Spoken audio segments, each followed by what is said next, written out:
What would it be like to actually speak with one of the greatest philosophers of all time, Aristotle? Now, we don't have him live. We've not dug up his grave and reincarnated him, but we do have his digital clone, courtesy of Delphi.ai. They have taken his writings, everything we know about him, ingested it, and created a digital clone. This is our chance to talk to him. Now, you may be thinking, this seems a little bit weird. Well, guess what? You're going to see an explosion of digital clones in the coming months and the coming years because the technology is now filtering out across consumer platforms. And I have to tell you, I find it very exciting. I do have a clone. We're going to be talking about Aristotle and his clone right here. So let's just dive in. I am not going to type. I frankly don't like to type. I don't like chatbots, but I love being able to push a button and talk. That's what I'm doing with you here. That's what you can do with digital clones. Now, we don't have actual Aristotle's voice. This very same platform does have Bertrand Russell, one of the most famous philosophers of the 20th century, and you do hear his voice because there were plenty of radio recordings and television recordings and speeches of Bertrand Russell. So it's now possible to get someone's voice exactly as they sounded, as long as they lived in a time where audio recordings existed. So let's dive in and ask Aristotle a question. If you have a question for Aristotle, post it right here in the comments section or join us in StreamYard as well. So I'm going to ask Aristotle a question. Let's get him on the call right now.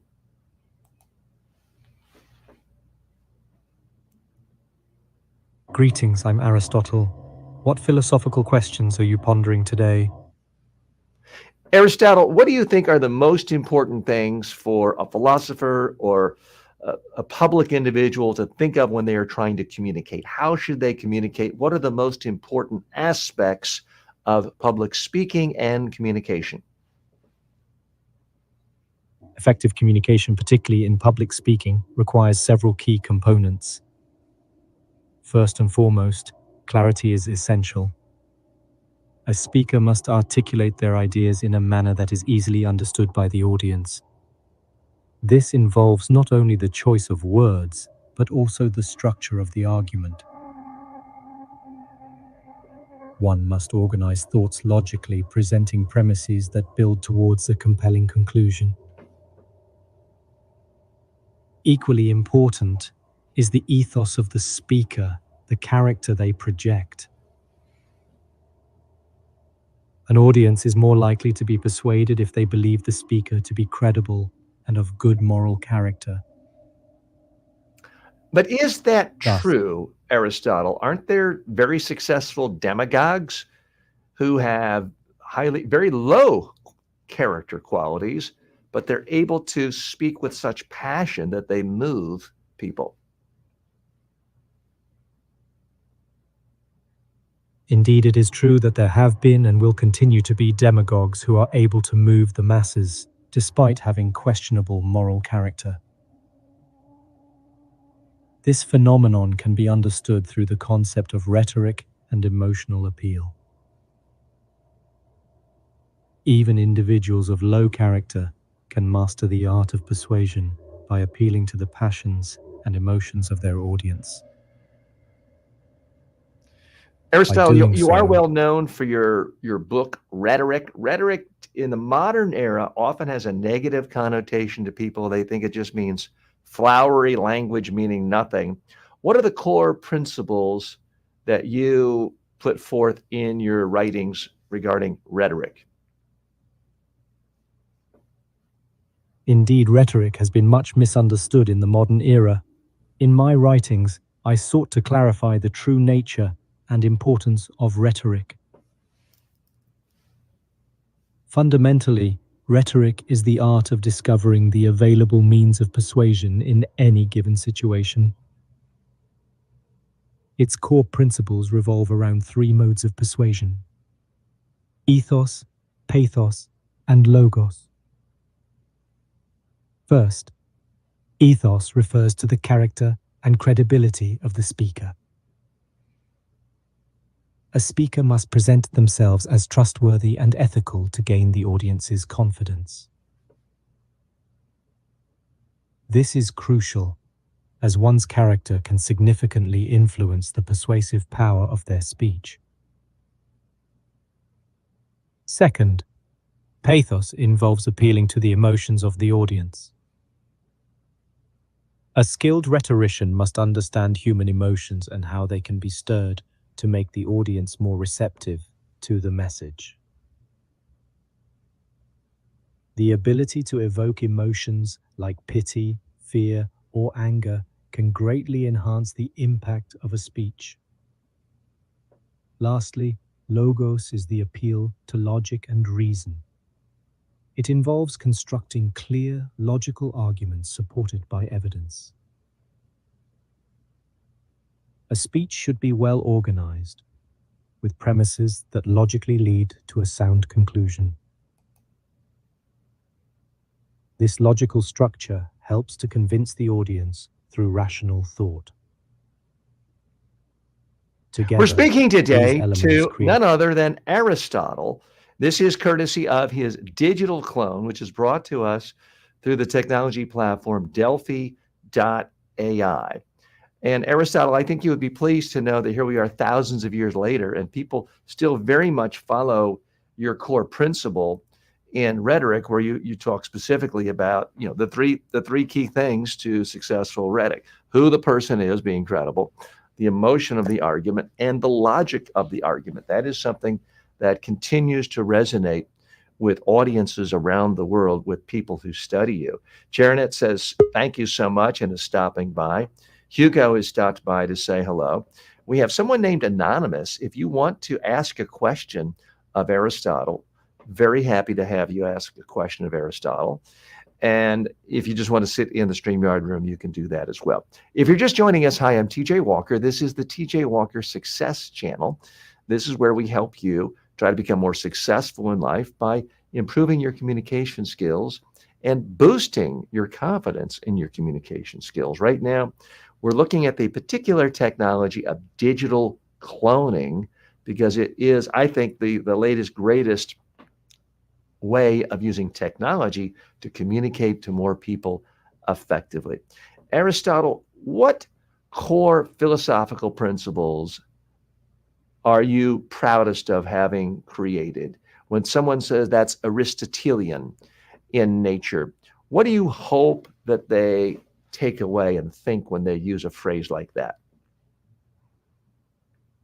When people refer to something as Aristotelian, I hope they take away a deep appreciation for the pursuit of knowledge through empirical observation and logical analysis. One of the core principles I'm most proud of is the idea of the golden mean, which advocates for virtue as a balance between extremes. In ethics, this means finding a moderate position between excess and deficiency, cultivating traits like courage, temperance, and wisdom. In metaphysics, my concept of substance and essence, the understanding that everything has an underlying nature or form, has also had lasting influence. My insistence on categorizing and defining things, whether in biology or logic, set the groundwork for systematic inquiry. Lastly, the notion that humans are political animals, inherently social beings who find their highest good in communal life, underscores much of my work in politics and ethics.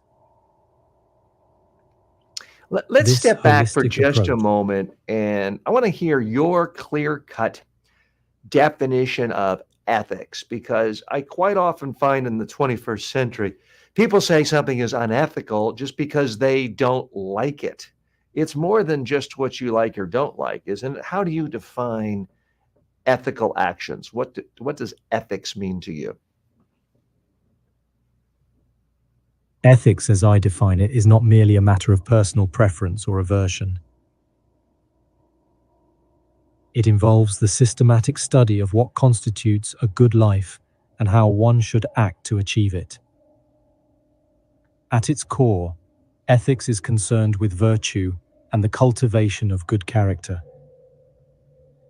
This is centered on the idea that every action and decision should aim toward the highest good, which I call eudaimonia, or flourishing. Eudaimonia is ethical action. certainly a very important concept to me and a lot of the viewers of this channel. Of really, how do you flourish and live life in its fullest? Aristotle, if you don't mind flourish holding and live on, life.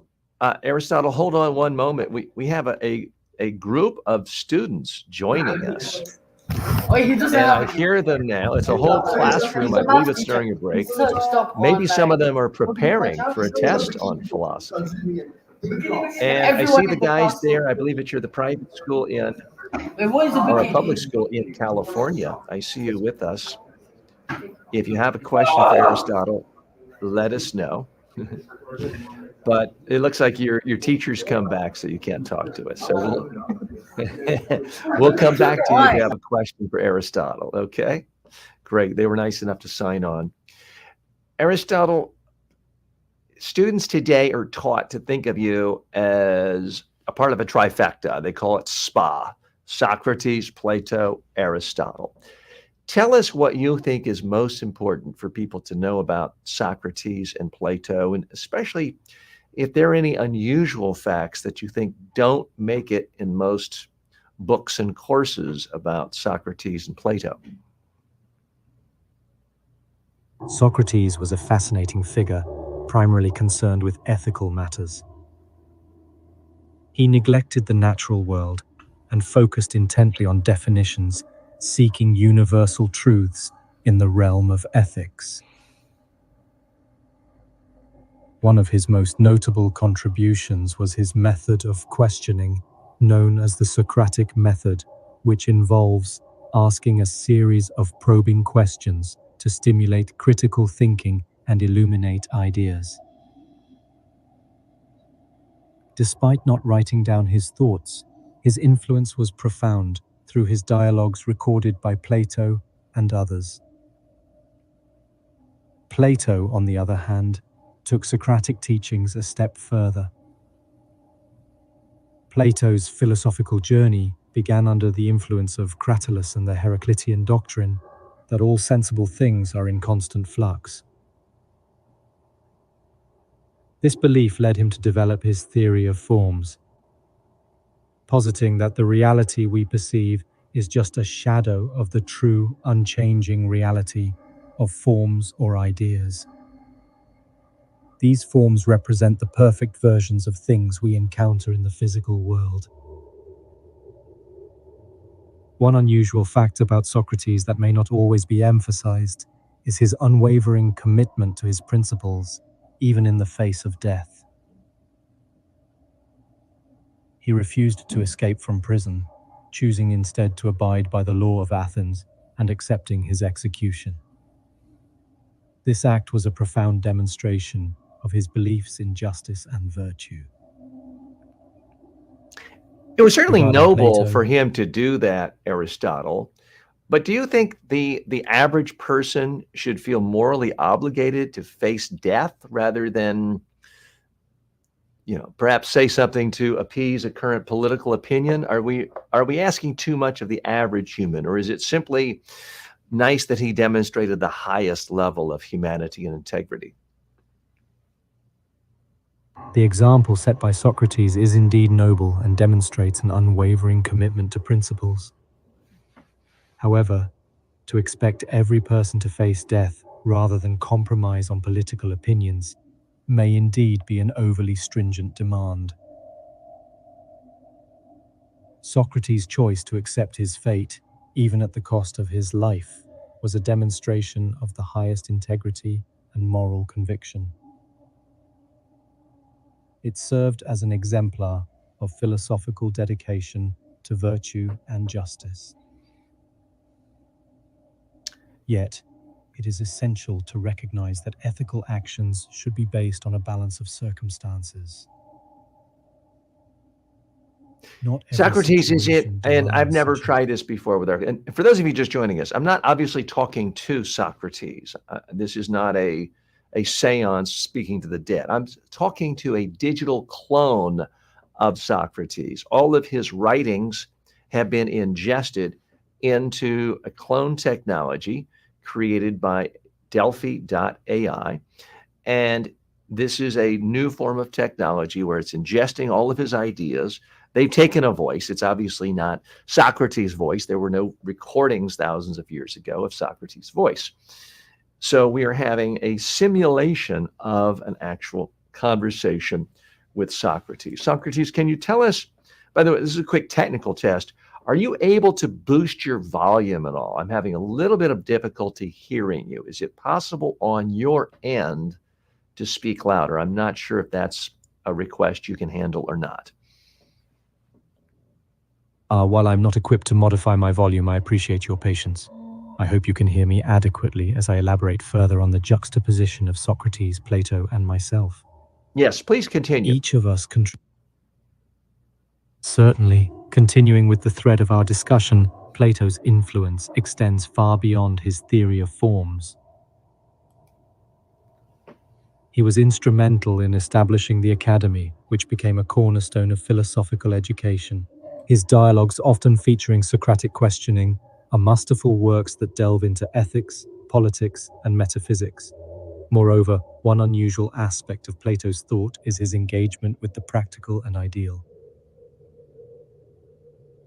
For instance, in his work, The Republic, Plato outlines an ideal society led by philosopher kings. While this is often viewed as utopian, it reflects his deep concern with justice and governance. When reflecting on both Socrates and Plato, it is evident they shared an unwavering commitment to philosophical inquiry and moral integrity, even under adverse conditions. Yet, as you rightly questioned earlier, while their actions serve as high moral exemplars, different circumstances may necessitate varied responses. See, sorry to interrupt, but I just want to point out for our viewers that this is what's fascinating about this technology is the clone can reference what I said, be responsive to my concerns, weave back things I said. That's what makes it truly conversational. And this is why I think so many educators and other experts are fascinated by the potential of this digital cloning because so much of what makes education boring for kids and adults is it's all one way. You're passively sitting, receiving information, and it's just washing over you. It's boring. Whereas a conversation, we've all had conversations with friends on a car trip that maybe lasted 4 hours and it was interesting the whole time.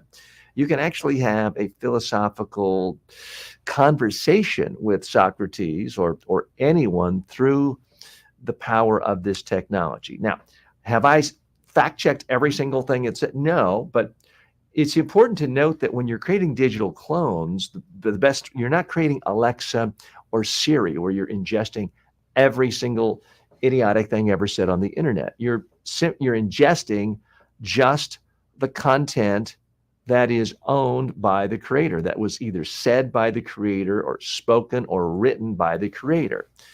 I have yet to see my own clone give out any bad information because my clone is only giving ideas and thoughts that I've written in a book or said in a YouTube video or said in an online course or said on a podcast. So it's pulling it from me. Now, you may think I've said something wrong, but it's accurately reflecting me.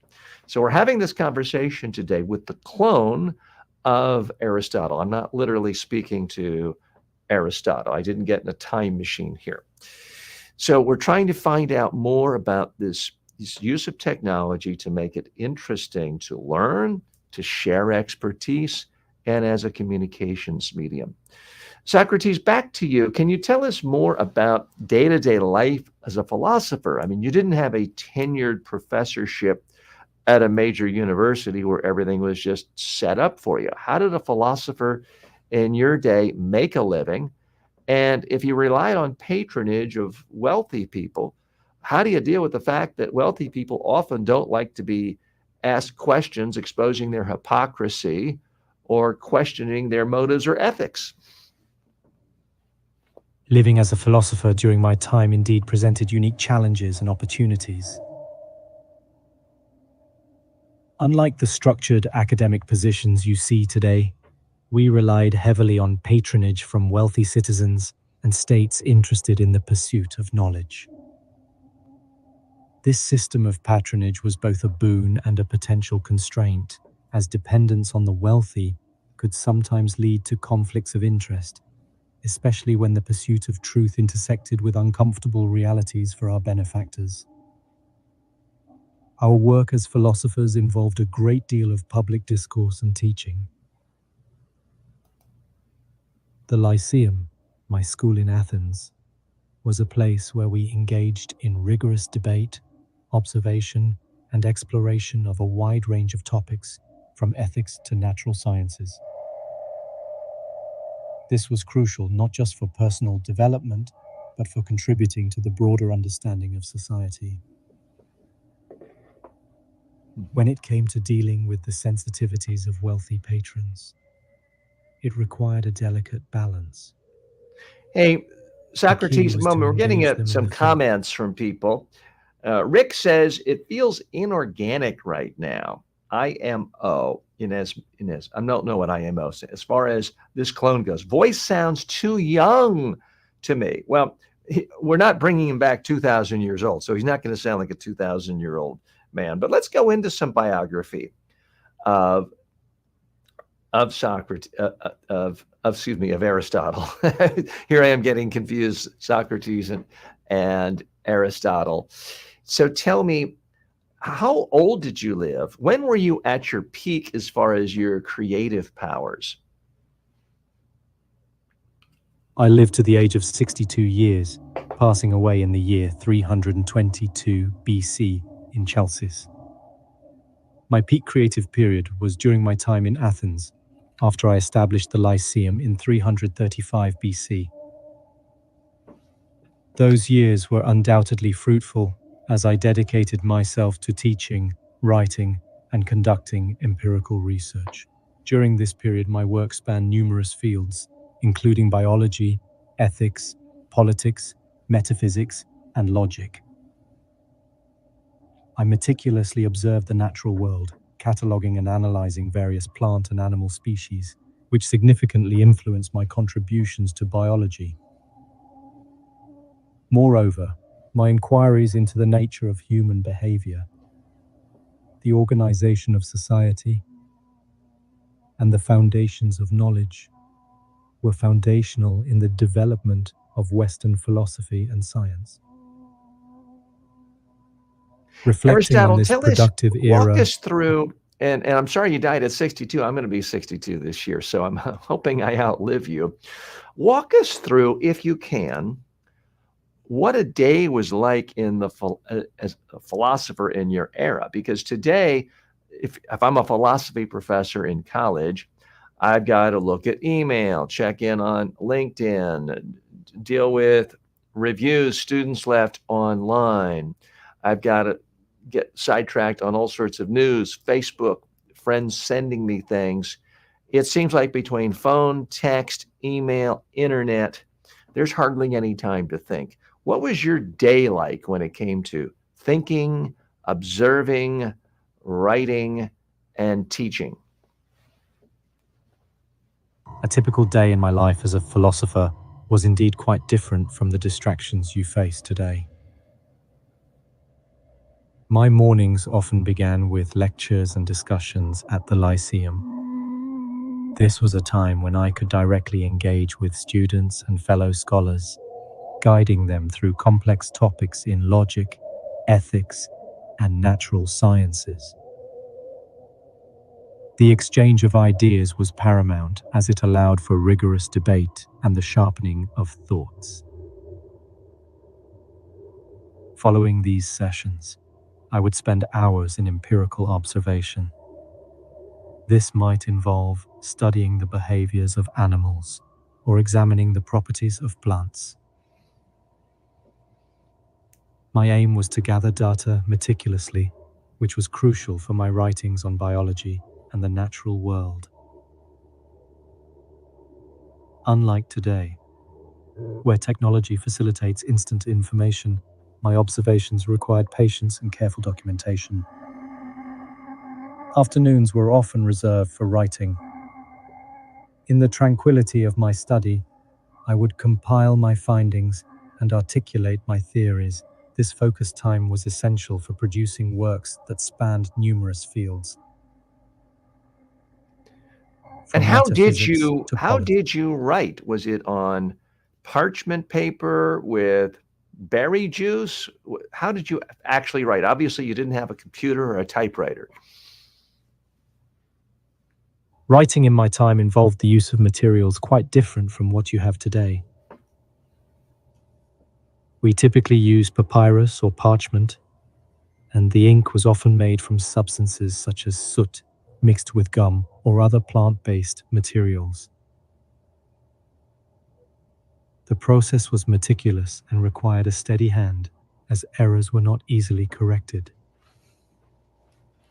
We wrote using a stylus or a reed pen, and the act of writing was both an intellectual and a physical effort, requiring concentration and precision. This method of documentation is what allowed us to preserve our thoughts and findings for future generations. Our guest today is Aristotle, one of the foremost philosophers throughout history. He's with us courtesy of Delphi.ai. We're speaking to not the actual Aristotle, we're speaking to the clone of Aristotle. The folks at Delphi have ingested all of Aristotle's writings and presumably other scholarly works documenting what his life was like. It then put in a voice, just, I won't say a random voice, but a voice obviously not Aristotle's, because there were no voice recordings back in the day of Aristotle. So we're speaking to a digital clone, a facsimile of Aristotle. But what's fascinating is we're able to do it in a conversational way rather than simply listening to an audiobook of rhetoric or something like that, which could be done. Because it is difficult, and I was a philosophy major in college. It is difficult for a lot of modern audiences to simply read some of the ancient texts straight through and be able to capture the essence and not get lost by the different style. So I personally find it compelling to be able to ask Aristotle in this format questions, as well as the other day, one of my intellectual heroes, Bertrand Russell, who's also available as a digital clone. The difference being you can actually hear Bertrand Russell in his own voice because he lived in the 20th century. So his clone could be trained on his clone. If you're just tuning in, hi, thanks for joining us. I'm TJ Walker. This is the TJ Walker Success Channel, where we help you become more successful by improving your communication skills and boosting your confidence in your communication skills. Today is a special examination in the power of digital clones to aid in communication. It's a subject that I've been fascinated with recently, and a lot of you have as well. We are talking to a digital clone of Aristotle, asking it, I'll say, I won't anthropomorphize and say him, I'll say it. We're asking it questions about the real Aristotle's positions, beliefs, writings, thoughts, and philosophies to, learn more about Aristotle, because that's always interesting, but also to get a sense of this whole kind of weird new thing of having one-on-one conversations with digital replicas of human beings. In this case, a dead one, but we're getting to the point where any alive person who has any kind of data in the form of a book they've written, a memo they've written, a Zoom call, a YouTube channel, can create a digital clone that can carry on a one-on-one conversation with another person anywhere in the world, increasingly in any language. And it can be done as if the person were really there with the same thought process, the same idea. And I say thought process. I understand the computer is not thinking, but it is pulling your data and organizing it and pushing it out in a way that logically flows from your own thought processes. I'll be testing later today and later this week, be showing you how my own digital clone is developing and getting refined and improved, and ideally creating value to you. You may have absolutely no interest in ancient philosophy. That's okay. But if you are someone who is a subject matter expert, a coach, a speaker, an aspiring speaker, anyone who uses expertise to make a living, I think it behooves you to pay very close attention to what is going on in the world of clones, digital AI clones, because it is about to unleash massive, massive forces in our society. I think tremendous good will come from empowering experts, authors, subject matter experts, coaches, mentors to help more people around the world who otherwise wouldn't be able to afford it or might have language barriers. It helps in all of those ways. Aristotle, back to you. Thank you for being patient. How long did it take you to write a book? It sounds quite laborious. And how many books did you write throughout your career? And did you even think of it as books, or did you think of it as tracts or chapters?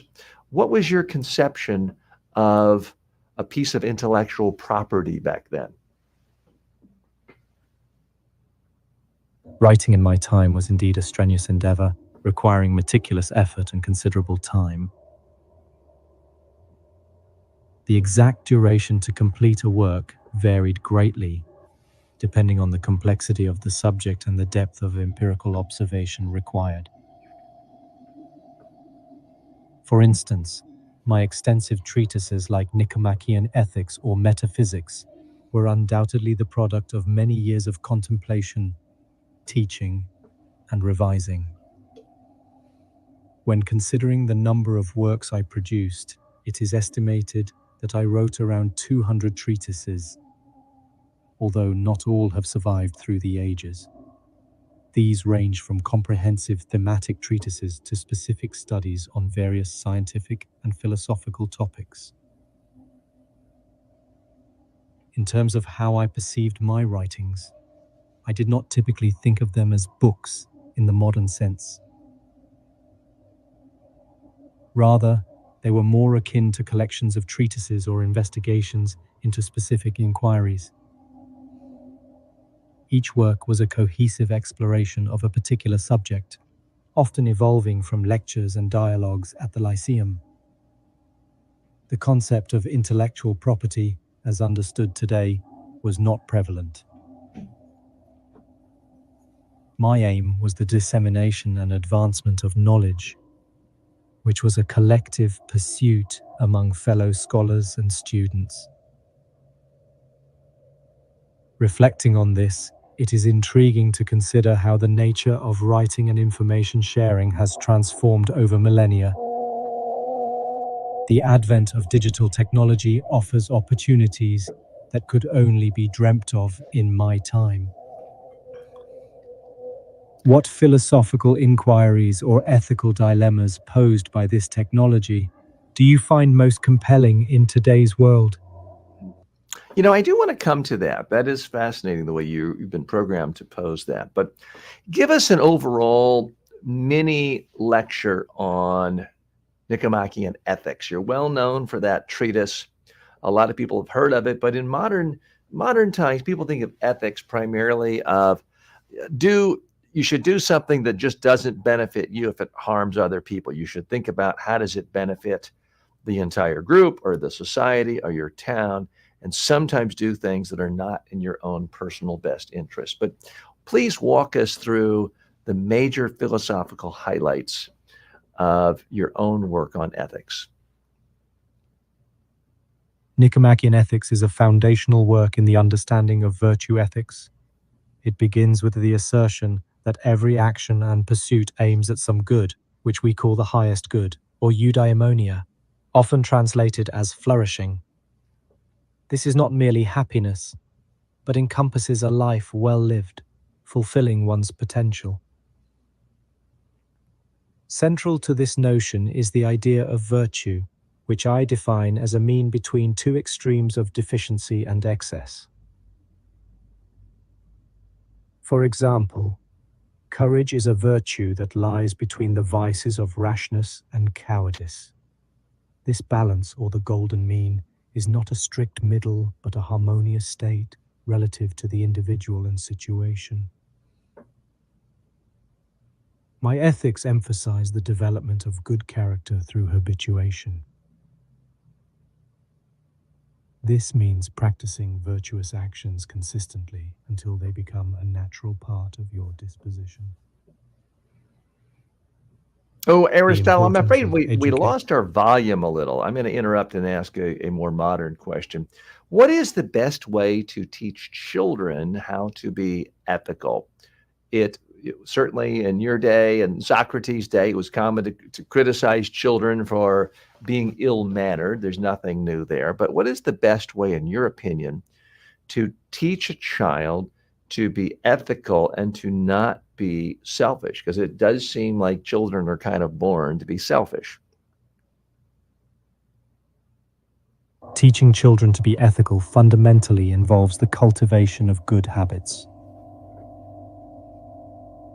From an early age, children learn by imitation, observing the behaviors of those around them.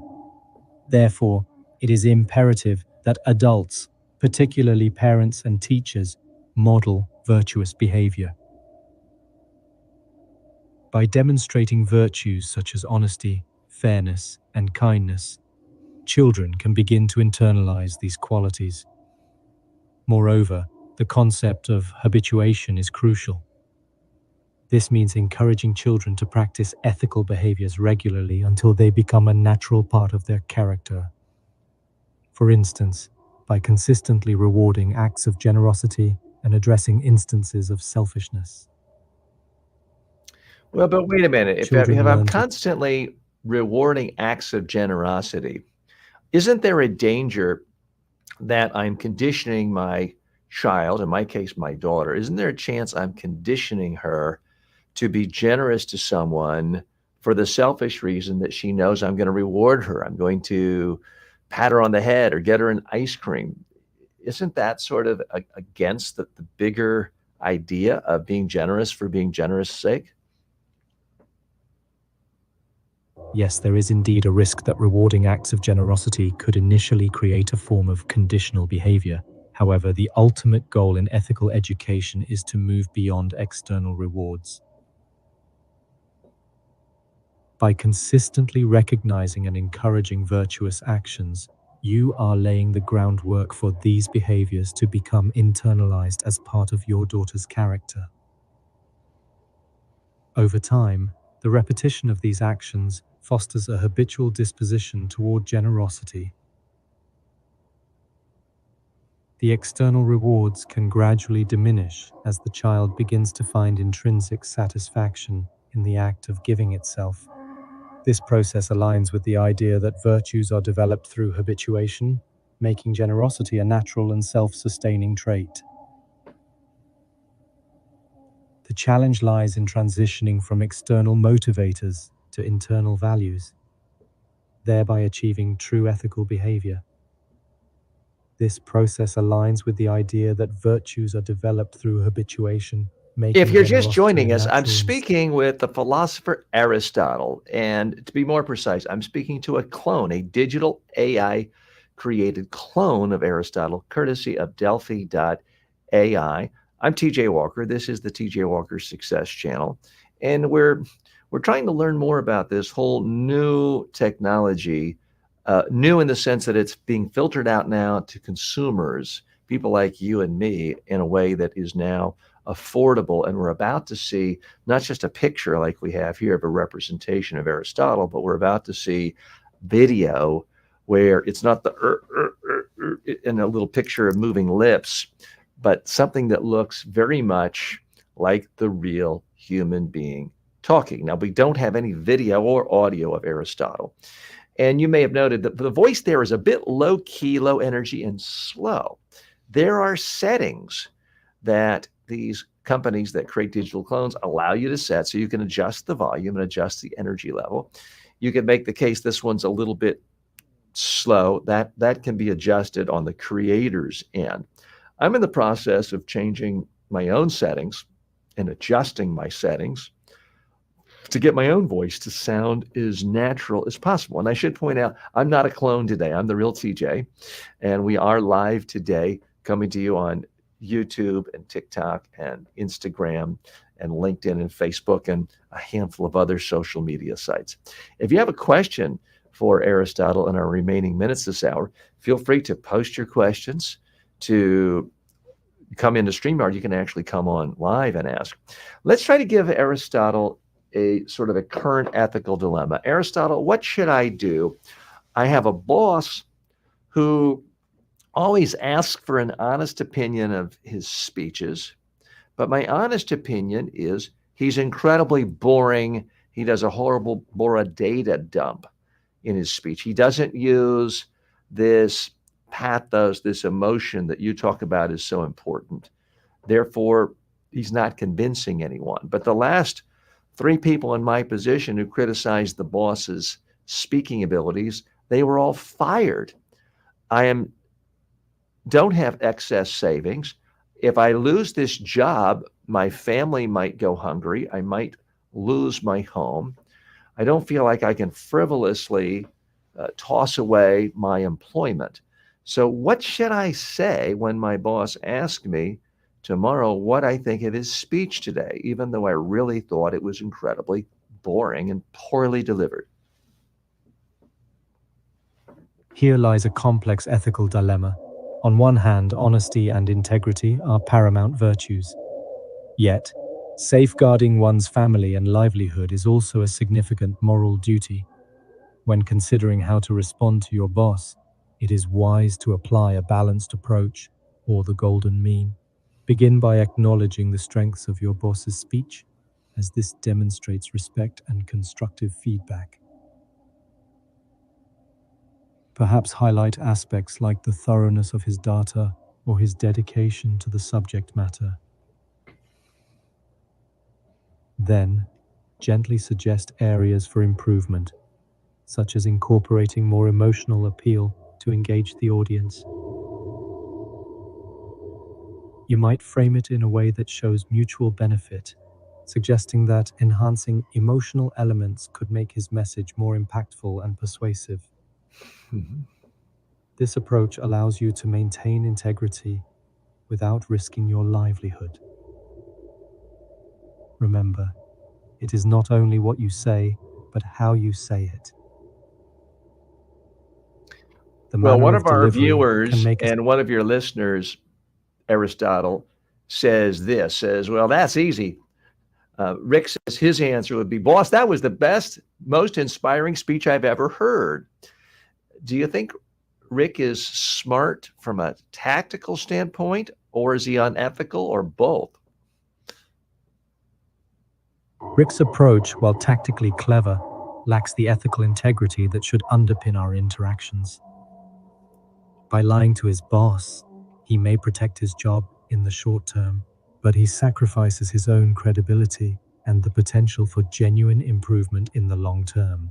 Mm-hmm. And we should point out, I think Rick was teasing and joking a little bit. I'm sure Rick is an ethical person, but your point is well taken, Aristotle. Another question coming in. Hugo wants to know, Aristotle, on a personal level, how was Plato as a teacher? Plato was an extraordinary teacher. He was deeply committed to the search for truth and had an innate ability to inspire his students toward philosophical inquiry. His method primarily involved engaging us in dialogues, probing with questions to stimulate our thoughts and challenge our assumptions. This Socratic method sharpened our reasoning and deepened our understanding. Plato's passion for the theory of forms helped us look beyond the physical realm to grasp the underlying realities. He was not merely imparting knowledge, he was cultivating a mindset. He encouraged us to think critically and to question the nature of existence, ethics, and governance. Beyond his intellectual rigor, Plato had an unmistakable charisma. He created an environment ripe for learning, fostering a sense of camaraderie among his students. His Let's talk academy about was not that in just a a little school. more detail, if we could, Aristotle, because Rick wants to know, if Plato gave a boring speech, would you tell him about it honestly? And did that ever happen? When considering whether I would tell Plato if a speech he gave was boring, it is important to remember the principles of friendship and virtue. Honest feedback is a cornerstone of true friendship, and as Plato himself valued the pursuit of truth, it would be fitting to share constructive criticism with him. However, delivering such feedback requires tact and respect. If Plato ever gave a speech that lacked engagement, I would approach the matter delicately, highlighting aspects that were strong while gently suggesting improvements. This approach maintains the integrity of our philosophical inquiry and respects our relationship. While I do not recall any specific instance where Plato delivered a particularly uninspiring speech, the essence of our dialogues was always to challenge and refine our ideas. Thus, honest yet considerate feedback would indeed be in the spirit of our philosophical pursuits. We're speaking to the great philosopher Aristotle. To be more precise, we're speaking with a clone of Aristotle. I'm TJ Walker. This is the TJ Walker Success Channel, where we try to help you become more successful by improving your communication skills and your confidence in your communication skills. And today we're looking at the specific technology tool of digital cloning to help you if you're a subject matter expert, author, trainer, consultant, coach, to get you to think about how can you package your expertise in a clone where it's not just audio and a picture or a drawing in this case of Aristotle, but actually you, video of you sharing your expertise with the world, having one-on-one conversations. I do think, I mean, this is the most in-depth I've done with one of these clones.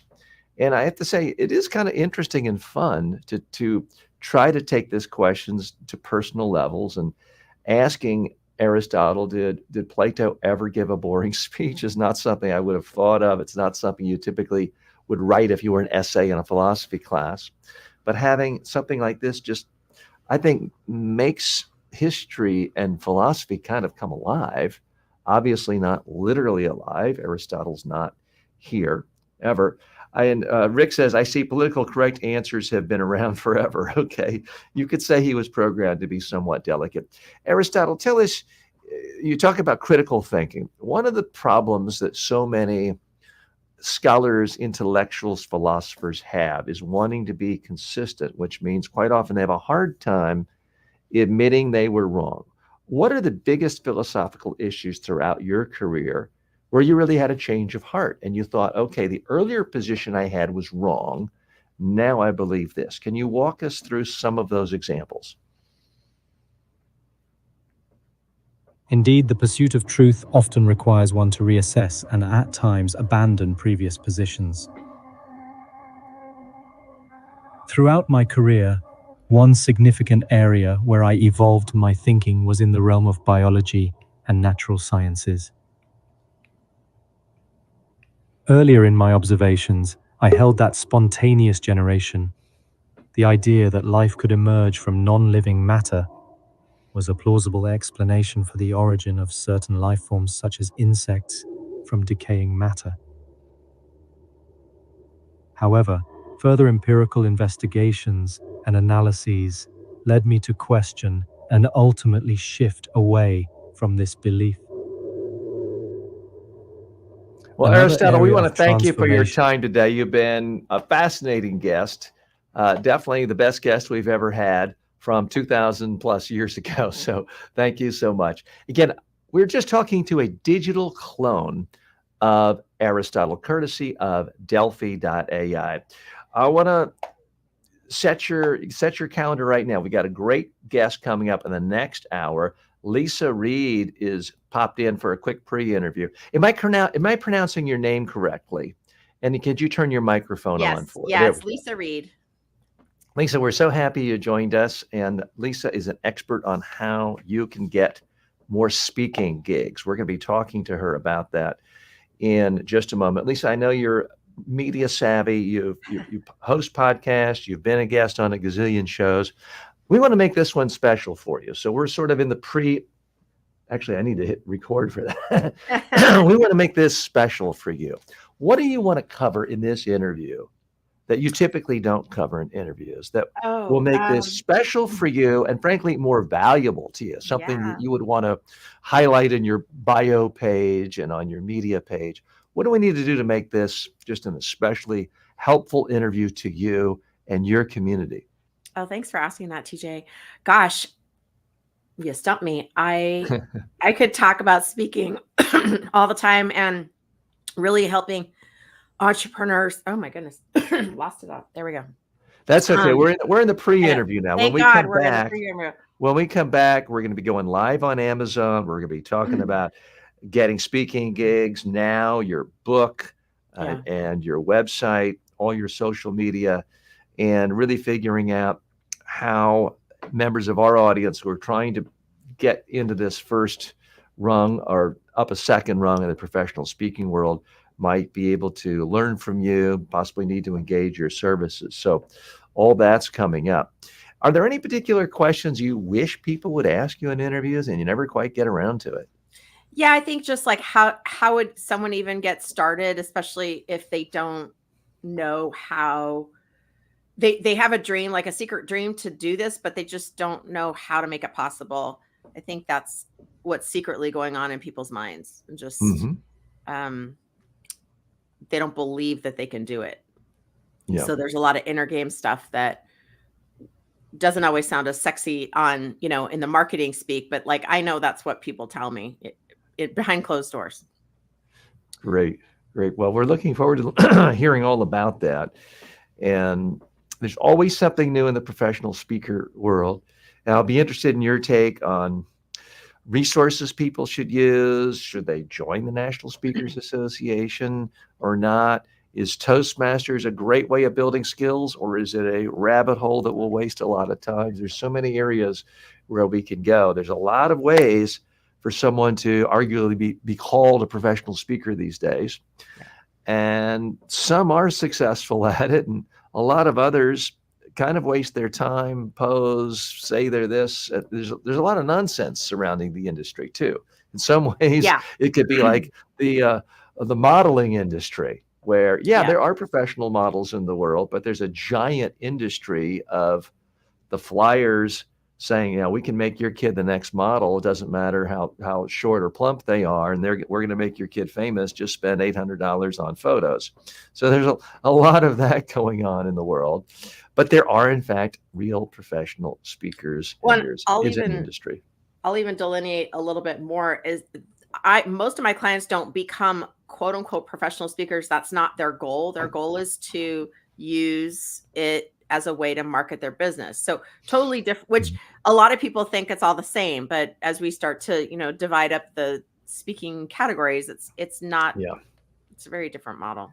Yeah, that's what I've seen. I mean, first National Speakers Association meeting I ever went to, it was a regional convention in 1994, 30 years ago.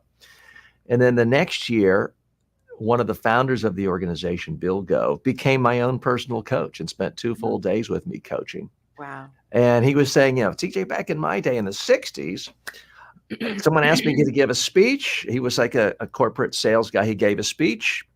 No one had ever done that before. Someone asked him another. So he actually built a whole career essentially giving one speech. Yeah, there you go. But wasn't a consultant, didn't do 10 other things, not a million revenue streams. Had a speech, gave the speech. That doesn't really exist anymore. Nowadays, it is, as you mentioned, a part of a larger business, a consulting business, and a legal practice, a computer consulting business.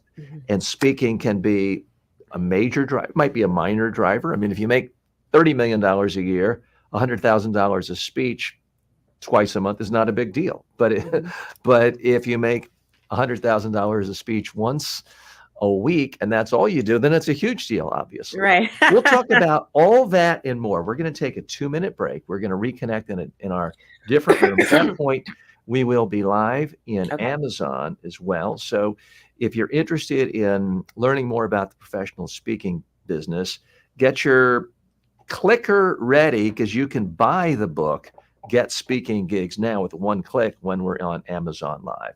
So Lisa, meet me you have the other link, correct? Mhm. Yep. Great. We'll see you in the other room in 2 minutes and start live then. Thanks. Bye.